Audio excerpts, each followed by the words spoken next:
Assalamualaikum warahmatullahi wabarakatuh. Selamat siang rekan-rekan semuanya. Yang terhormat, Bapak Irpi Rahman, SEMAK selaku dosen pengampu mata kuliah Auditing 1, kami dari kelompok 1 akan mempresentasikan mengenai materi bukti audit. Sebelumnya, izinkan kami dari kelompok 1 untuk memperkenalkan diri terlebih dahulu. Saya Ajeng Mulia sebagai moderator sekaligus sebagai presentator yang pertama.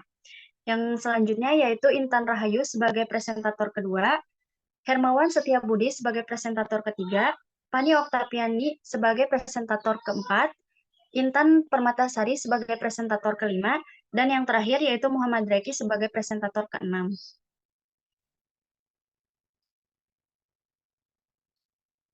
Dalam pemaparan materi kali ini dibagi menjadi 6 subbab materi. Yang pertama yaitu definisi bukti audit, yang kedua keputusan bukti audit, yang ketiga persuasivitas bukti audit, yang keempat jenis-jenis bukti audit, yang kelima dokumentasi audit, dan yang terakhir yaitu karakteristik dokumen audit.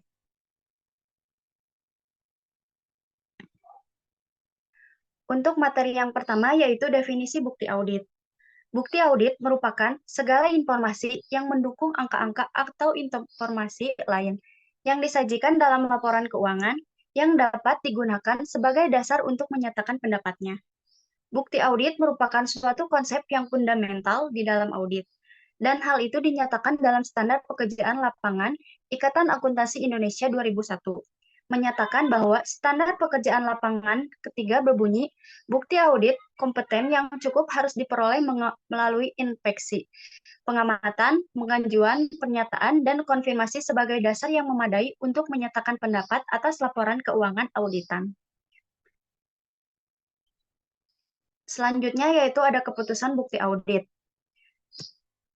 Keputusan utama yang dihadapi para auditor adalah menentukan jenis dan jumlah bukti audit yang tepat untuk dikumpulkan agar dapat memberikan keyakinan yang memadai bahwa berbagai komponen dalam laporan keuangan serta dalam keseluruhan laporan lainnya telah disajikan secara wajar.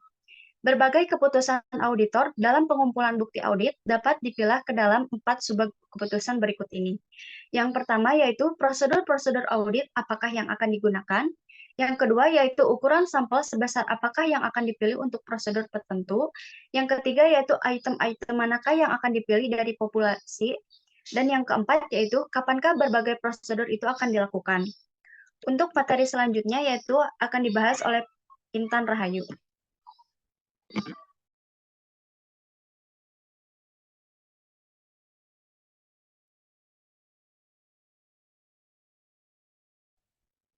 Baik, selanjutnya ada persuasivitas bukti audit.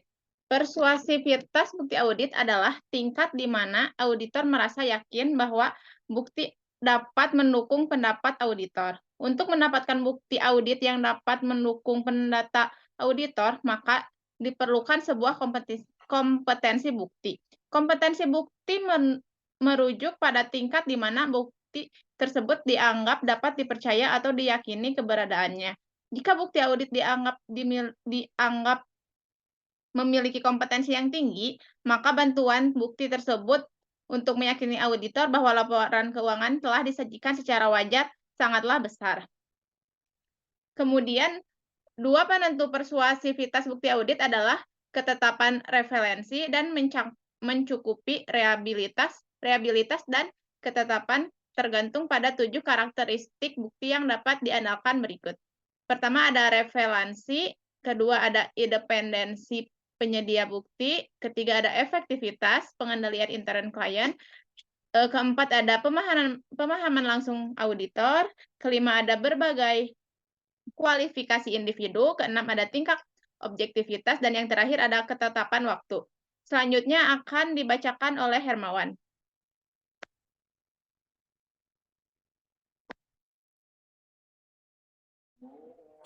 Baik, berikutnya saya akan membahas jenis-jenis bukti audit.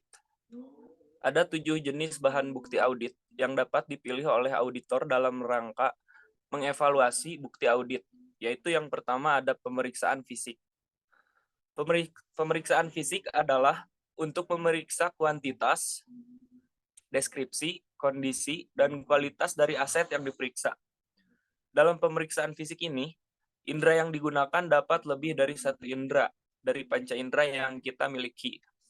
Aset-aset yang diperiksa seperti aset yang berwujud, persediaan barang, dan uang kas. Kertas berharga seperti saham, dan wesel tagih. Aset tetap berwujud seperti bangunan, mesin, kendaraan, dan peralatan kantor. Berikutnya, yang kedua ada konfirmasi. Konfirmasi adalah jawaban atas permintaan auditor, baik tertulis maupun lisan, mengenai keakuratan suatu informasi dari pihak ketiga yang independen. Namun alangkah baiknya, jawaban tersebut tertulis. Adapun juga proses konfirmasi, yaitu yang pertama, informasi dikirimkan kepada pihak ketiga yang independen. Yang kedua, pihak ketiga memeriksa akurasi informasi tersebut. Dan yang ketiga, mohon maaf tadi yang kedua. Sekarang yang ketiga, pihak ketiga langsung mengirimkan hasil pemeriksaannya kepada auditor. Lalu, konfirmasi terdiri atas dua tipe, yaitu konfirmasi positif dan konfirmasi negatif. Konfirmasi positif, pada konfirmasi ini pihak ketiga diminta untuk menjawab baik informasi yang diterimanya akurat maupun tidak akurat. Pada konfirmasi negatif, pihak ketiga diminta untuk menjawab jika informasi yang diterimanya tidak akurat. Berikutnya yang ketiga, prosedur analisis. Prosedur analisis menggunakan perbandingan-perbandingan dan hubungan-hubungan untuk mengetahui apakah suatu angka atau data merupakan angka atau data yang logis. Prosedur analisis pada garis besarnya dapat dilakukan dengan 5 cara, yaitu yang pertama, membandingkan data keuangan yang ada di laporan keuangan tahun yang diaudit dengan tahun sebelumnya. Yang kedua, membandingkan data keuangan yang ada di laporan keuangan perusahaan yang diaudit dengan data perusahaan yang sejenis untuk tahun atau periode yang sama. Yang ketiga, membandingkan data keuangan yang ada di laporan keuangan dengan anggarannya. Yang keempat, membandingkan data yang laporan keuangan dengan data atau informasi yang diketahui auditor atau hasil perhitungan auditor. Dan yang kelima, membandingkan data keuangan yang ada di laporan keuangan dengan data non-keuangan yang ada kaitannya atau relationship.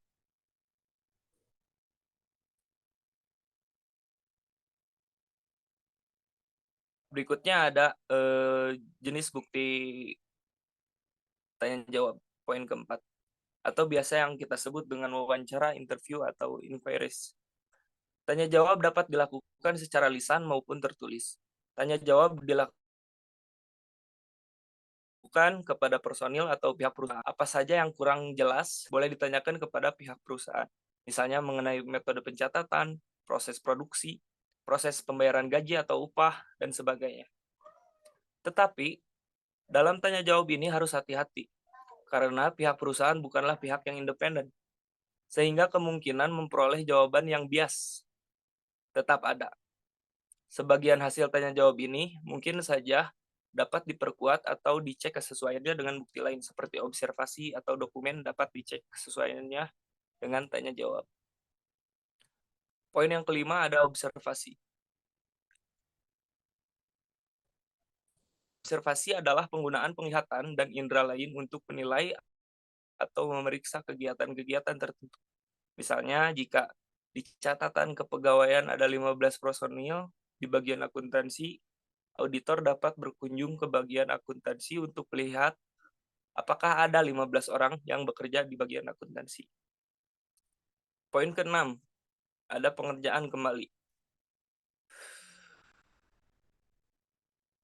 Pengerjaan kembali adalah mengulangi apa yang telah dilakukan atas suatu data atau informasi. Misalnya suatu faktur penjualan, jumlah rupiah di faktur tersebut 5 juta rupiah. Auditor akan menghitung kembali dengan mengalihkan kuantitas barang yang dijual dengan harga per unit dari barang tersebut. Kemudian menguranginya jika ada diskon dan sehingga diperoleh angka 5 juta rupiah. Poin yang terakhir adalah bukti dari spesialis. Bukti dari spesialis adalah seorang yang memiliki keahlian atau pengetahuan khusus dalam bidang selain akuntansi dan auditing. Misalnya pengacara, insinyur, geologis, ahli teknik, dan lain-lain. Pada umumnya, spesialis digunakan auditor bukan orang yang mempunyai hubungan dengan klien. Auditor harus membuat surat perjanjian kerja dengan spesialis, tetapi tidak boleh menerima begitu saja hasil-hasil penemuan spesialis tersebut. Berikutnya akan dibahas oleh Fani.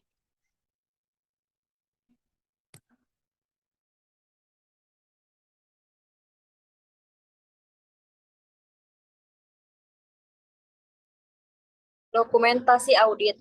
Standar auditing menyatakan bahwa dokumentasi audit adalah catatan utama tentang prosedur auditing yang diterapkan, bukti yang diperoleh, dan kesimpulan yang dicapai auditor dalam melaksanakan penugasan.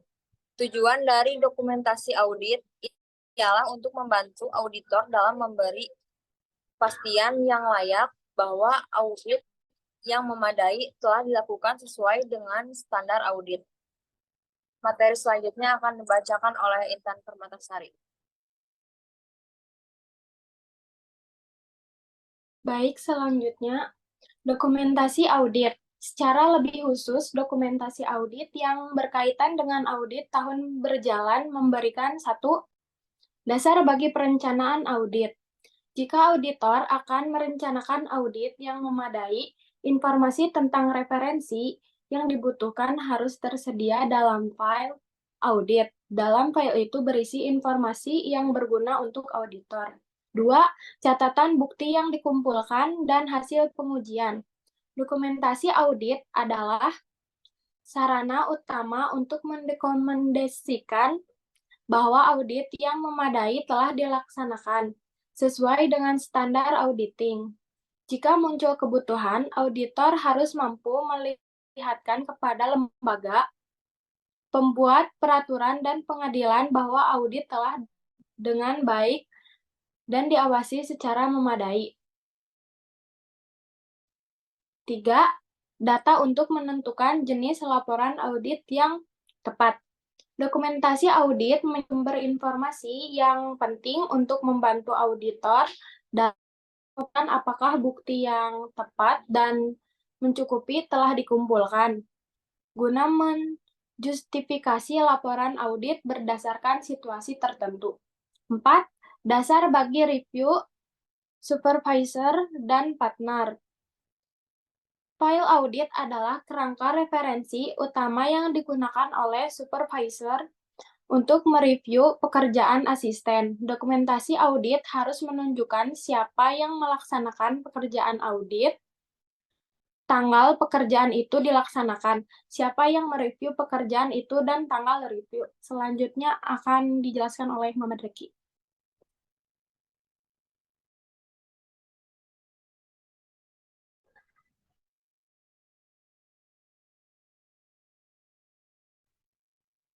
Selanjutnya ada karakteristik dokumentasi audit.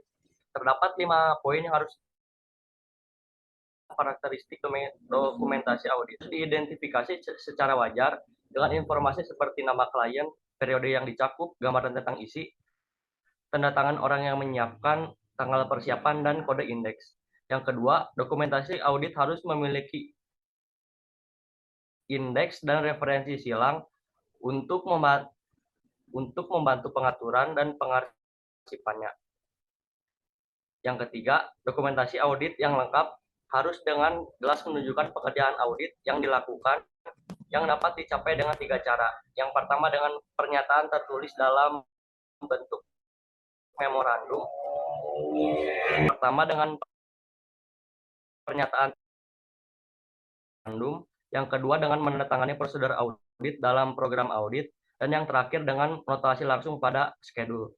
Yang keempat, ada dokumentasi audit harus meliputi informasi yang cukup untuk memenuhi tujuan yang dirancang.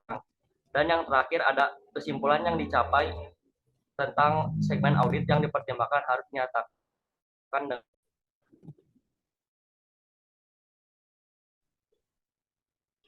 Sekian pemaparan materi dari kelompok 1. Mohon maaf apabila ada kesalahan. Wabillahi taufiq wal hidayah. Wassalamualaikum warahmatullahi wabarakatuh.